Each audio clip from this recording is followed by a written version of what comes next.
नमस्कार दोस्तों, स्वागत करता हूं आपका अपने चैनल योरजी के लाइब्रेरी पर। आज हम जीएस का एक नया टॉपिक कवर करेंगे जिसमें हम भारत के प्रमुख राष्ट्रीय चिन्ह व प्रतीक देखेंगे। और ये बहुत महत्वपूर्ण टॉपिक है क्योंकि सभी एग्जाम में ये पूछा जा चुका है और पूछा भी जाता है और आगे भी पूछा जाएगा। जीएस का ये इम्पोर्टेंट टॉपिक है और ये भारत के नागरिक होने के खातिर आपको पता भी होना चाहिए, इससे संबंधित जानकारी आपके पास होनी चाहिए।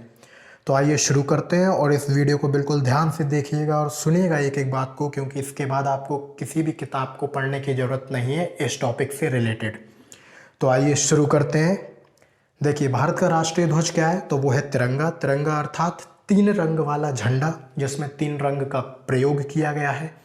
तो वो 3 रंग कौन से हैं? तो वो है, पहला है केसरिया, बीच में सफ़ेद और नीचे जो है वो है हरा रंग, और बीच में एक सर्किल है, चक्र, जिसमें 24 तीलियां हैं। अच्छा, क्या ये रंग ऐसे ही भर दिए गए हैं? नहीं, ये किसी ना किसी चीज़ के प्रतीक हैं, ये किसी ना किसी चीज़ को दर्शाते हैं। तो जो केसरिया रंग है, केसरिया जो रंग है वो वीरता का, शौर्यता का प्रतीक है, और जो सफ़ेद है वो शांति और पवित्रता, और जो नीचे हरा रंग है वो सुख समृद्धि का प्रतीक है, और जो बीच में चक्र है वो प्रगति का चक्र है। क्लियर है? अच्छा, ये जो झंडा बनाया गया है, आपसे कोई पूछ ले कि इसका अनुपात क्या है लंबाई और चौड़ाई का, तो आप आंसर देंगे 3:2। कितना? 3:2। अगर आपसे कोई पूछ ले कि ये पहली बार कब फहराया गया, तो ये 14 अगस्त 1947 की रात को, जब भारत आज़ाद हो रहा था, तब फहराया गया। ठीक है। अच्छा, आपसे कोई पूछ ले इसे राष्ट्रीय घोषित कब किया गया, तो 22 जुलाई, मतलब पिछले महीने में चले जाना, अगस्त से। जुलाई अगस्त, तो जुलाई आता है पहले, तो 22 जुलाई 1947 को इसे राष्ट्रीय ध्वज घोषित किया गया। अच्छा, अगर आपसे कोई पूछ ले क्या ये सब जो है फहरा सकते हैं, तो बिल्कुल हाँ, भारत के नागरिक तो फहरा ही सकते हैं। ठीक है ना? अच्छा, अगर भारत के नागरिक हैं, अगर भारत के नागरिक हैं तो इन्हें मूल अधिकार भी प्राप्त होगा फहराने का, तो बिल्कुल हाँ। तो कोई पूछ ले कैसे, तो देखो 2004 में सुप्रीम कोर्ट ने बोला, जनवरी का टाइम था, 2004 की बात है, सुप्रीम कोर्ट ने बोला आर्टिकल अनुच्छेद 19(1) का आ, मतलब 19(1) का ए जो पार्ट है, उसमें बोला गया कि भारत के समस्त नागरिकों को यह ध्वज फहराने का अधिकार प्राप्त है। क्लियर है? ओके। तो आइए नेक्स्ट देखते हैं। आपसे कोई पूछे भारत का राष्ट्रीय गान क्या है, तो आप आंसर देंगे जन गण मन। और ये पहली बार कब राष्ट्रीय से घोषित किया गया, तो ये जो है कब, 24 जनवरी 1950 को, 47 नहीं 50।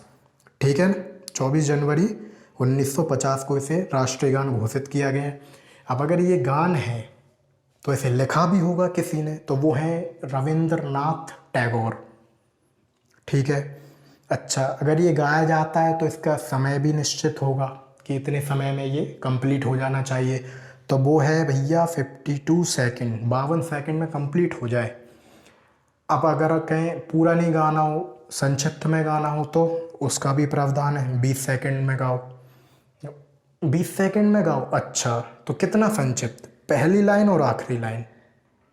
ठीक है, पहली लाइन और आखिरी लाइन। चलिए, अच्छा, ये पहली बार कब गाया गया, कोई पूछ ले ये बताओ कि पहली बार ये कब गाया गया है। पहली बार कभी ना कभी तो गाया गया होगा ना, तो आप आंसर देंगे, देखो 27 दिसंबर की बात है, 1911 में भारतीय कांग्रेस का जो कलकत्ता का अधिवेशन हो रहा था, तब ये गाया गया है। अच्छा, अगर अधिवेशन हो रहा है तो उसमें कोई ना कोई अध्यक्ष होगा, ऐसे थोड़ी कुछ लोग मिले और शुरू हो गए अधिवेशन करना, नहीं, किसी न किसी अध्यक्ष की अध्यक्षता में अधिवेशन जो है कंडक्ट होते हैं। तो उस समय अध्यक्ष कौन थे, तो वो थे वी नारायण दत्त। इतना आप याद रखिए। इसको क्या इंग्लिश में भी ट्रांसलेट किया गया है, अनुवाद किया गया है इसका इंग्लिश में? बिल्कुल किया गया है। कब किया गया? 1919 में। तो इसका टाइटल भी इंग्लिश में रखा होगा, बिल्कुल। क्या रखा गया है? Morning song of India. क्या? Morning song of India. तो इससे रिलेटेड सारे फैक्ट कवर हो चुके हैं। चलिए आगे देखते हैं। अच्छा, इसके जो रचयिता हैं वो कौन है? रविन्द्रनाथ टैगोर साहब। तो क्या इन्होंने भारत का ही लिखा है? नहीं, इन्होंने बांग्लादेश का भी जो राष्ट्रीय गान है वो इन्होंने ही लिखा है। ठीक है ना। अच्छा, नेक्स्ट है राष्ट्रीय गीत कौन सा है? तो वो है वंदे मातरम, जिसको रविंद्रनाथ टैगोर ने नहीं, बंकिम चंद्र चट्टोपाध्याय ने लिखा है। गान जो है रविन्द्रनाथ टैगोर ने लिखा है। और ये जो पहली बार है वो 1896 में पहली बार ये गाया गया था। कहाँ पर? कलकत्ता का अधिवेशन। किसका अधिवेशन? भारतीय कांग्रेस का। ठीक है ना। और इसे गाने का क्या समय है? 1 मिनट 52 सेकंड नहीं, 1 मिनट 5 सेकंड।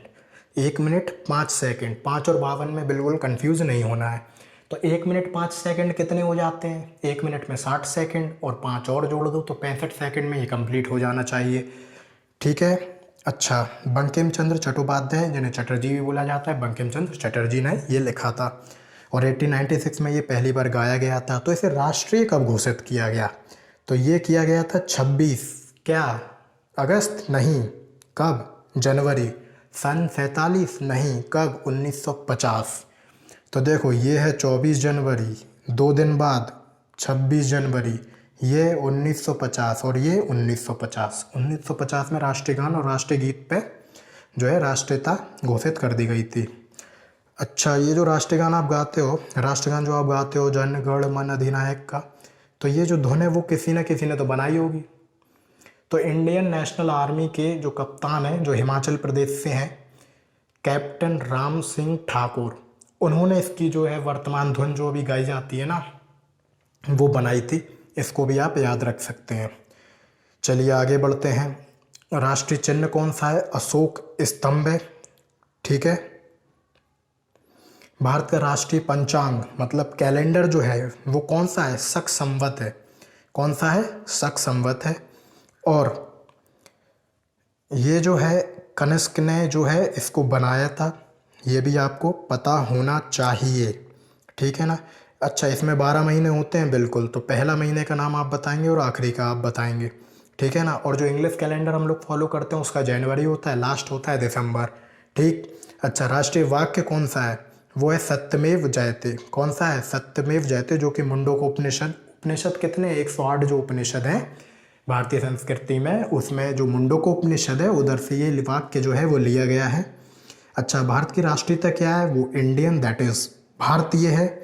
भारत की राष्ट्र भाषा कौन सी है? वो है हिंदी। ठीक है। नेक्स्ट है भारत की राष्ट्रीय लिपि क्या है? वो है देवनागरी। कौन सी है? देवनागरी लिपि। अच्छा, भारत का राष्ट्रीय ध्वज गीत कौन सा है? वो है हिंद देश का प्यारा झंडा। ये किसने लिखा है? श्यामलाल गुप्ता पार्षद। ठीक है। ये पूछा जाता है किसने लिखा है। अच्छा, भारत का राष्ट्रीय नारा क्या है? श्रमेव जयते। क्या? श्रमेव जयते। भारत के राष्ट्रपिता कौन है? ये सभी को पता है, महात्मा गांधी। और मैंने कुछ दिन पहले एक वीडियो डाली थी जिसमें राजनेताओं के, जो इतिहास के राजनेता हैं, स्वतंत्रता सेनानी हैं, उनकी समाधि जहाँ जहाँ है उनको डिस्कस किया था और फैक्ट बताए थे। तो उसमें महात्मा गांधी को डिटेल में डिस्कस किया था। तो उस वीडियो को आप देख सकते हैं जिसमें काफ़ी कुछ बताया गया था। ठीक है जी। चलिए आगे बढ़ते हैं। भारत की राष्ट्रीय विदेश नीति क्या है? तो वो है गुटनिरपेक्षता। ठीक है। भारत का राष्ट्रीय पुरस्कार भारत रत्न है। ये सर्वोच्च सम्मान है भारत का।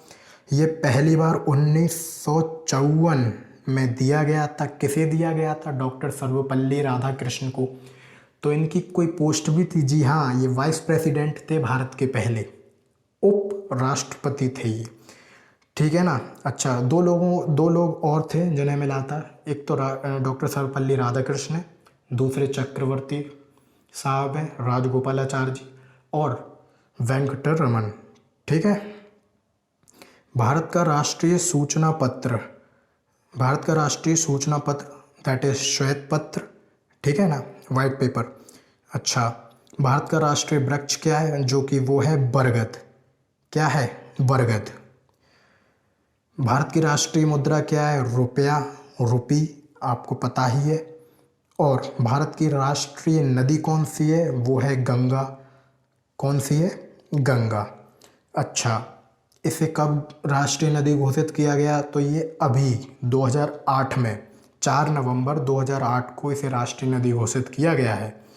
राष्ट्रीय मोर, राष्ट्रीय पक्षी कौन सा है? जो कि वो है मोर, ठीक है ना। पावो क्रिस्टेटस इसका साइंटिफिक नेम है, पूछा जाता है तो याद रखिएगा। राष्ट्रीय पशु कौन सा है? तो वो है बाघ। कौन सा है? बाघ। तो उसका भी कोई साइंटिफिक नेम है? बिल्कुल। तो उसको आप कमेंट में ज़रूर बताएंगे मुझे, ठीक है। अरे मैं ही बता देता हूँ, पैंथरस टाइग्रस लिन्नाइस इसका नाम है, बिल्कुल याद रख लो, ठीक है, क्योंकि पूछा जाता है। अच्छा, भारत का राष्ट्रीय फूल क्या है? जो कि है कमल, ठीक है ना।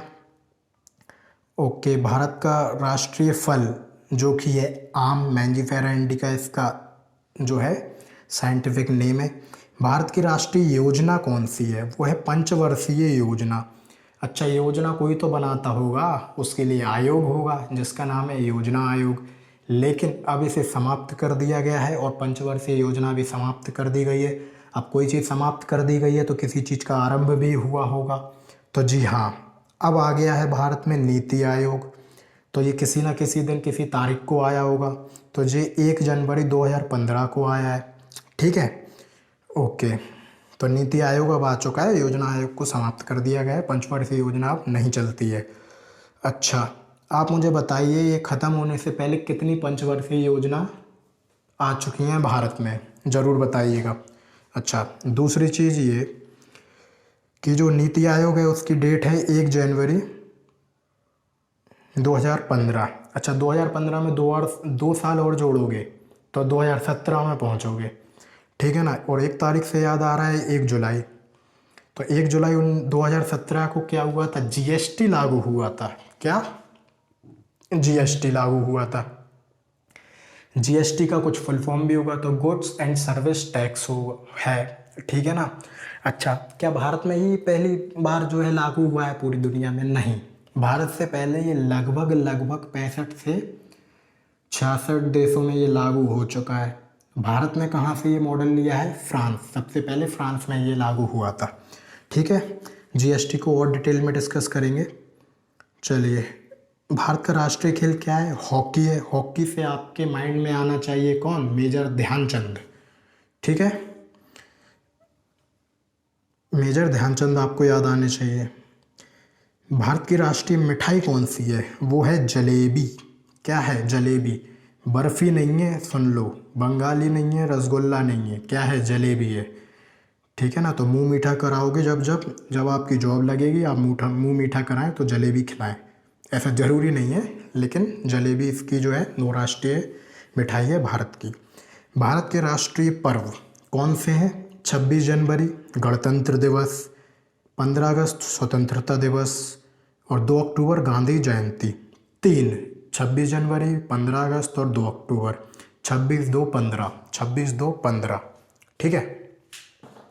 भारत का राष्ट्रीय पकवान क्या है? वो है खिचड़ी, ठीक है ना। खिचड़ी बोलते नहीं है हिंदी में, एक मुहावरा भी तो है कि यार क्या खिचड़ी पक रही है, मतलब ऐसा क्या प्लान बना रहे हो? तो खिचड़ी। और भारत के लोग तो वैसे ही बहुत खिचड़ी पकाते हैं, बीमार होते हैं तो खिचड़ी, डॉक्टर बोले तो खिचड़ी, खिचड़ी ही खिचड़ी है, ठीक है ना। तो खिचड़ी, आप कुछ पढ़ते हो तो दिमाग में भी खिचड़ी बन जाती है, सारे फैक्ट मिक्स हो जाते हैं, ठीक है ना, भूल जाते हैं, कन्फ्यूज़न हो जाता है, तब भी खिचड़ी पक जाती है दिमाग में।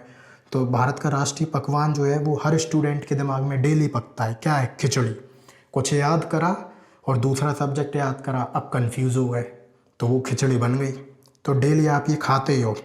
कैसे? दिमागी रूप से खाते हो, वैसे तो बीमार होने पे खाई जाती है। चलिए अब आगे बढ़ते हैं। तो दोस्तों यहीं पर ये समाप्त होते हैं सारे फैक्ट। आशा करता हूँ आपको ये पसंद आए होंगे, मज़ा आया होगा और आपको ये सब याद भी हो गए होंगे।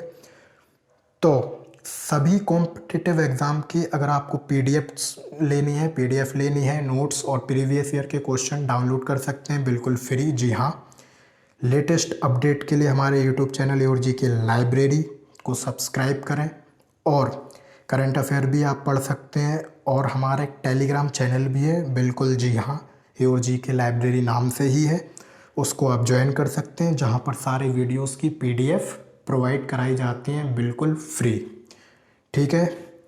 सो अगर आपको ये पसंद आया हो तो इसे शेयर करें, अपने दोस्तों के साथ और चैनल को सब्सक्राइब ज़रूर करें और लाइक ज़रूर करें वीडियो को। आपका बहुत तहे दिल से शुक्रिया इस वीडियो को देखने के लिए। Thank you.